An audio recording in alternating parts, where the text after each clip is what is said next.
உயிருள்ள வரை உஷா. உண்மையிலே மறக்க முடியாத நிறைய நல்ல அனுபவங்கள்லாம் இருக்குங்க. எங்க அம்மா வந்து நான் மண்ணா இருந்த என்ன ஒரு சிற்பமாக்குனாரு. அந்த சிற்பத்துக்கு உயிர் கொடுத்த என் என் ஆசான், என் தகப்பன் சாமி, என் குரு.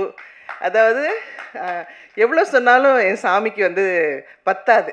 ஏன்னா எங்க டிஆர் சார் வந்து எப்படின்னா, என்ன செதுக்குனது மட்டும் இல்ல, நான் வந்து ரவி அண்ணன் சொன்ன மாதிரி நடுவுல நெறைய கோச்சிக்கிட்டு, இல்ல நான் நடிக்க மாட்டேன்னு போனா, அடுத்த நாள் எங்க வீட்ல வந்து, "இல்ல இவ திருப்பி நடிக்க வரணும்னு சொல்லிட்டு, நான் தான் வேணும்" அப்படின்னு சொல்லி திருப்பி வந்து ஆக்ட் பண்ண வைப்பாரு என்ன.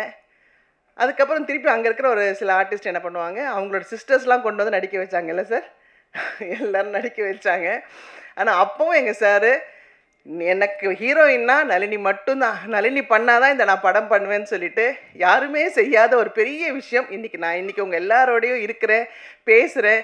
எல்லாத்துக்கும் ஒரே காரணம் என் சாமி டிஆர் சார் மட்டும் தான். அப்ப சின்ன வயசு, புரியாத வயசு, எதுக்கு யாரோ என்ன சத்தம் போடுறாங்கன்னு சொல்லிட்டு அடிக்கடி நான் கோச்சுப்பேன்.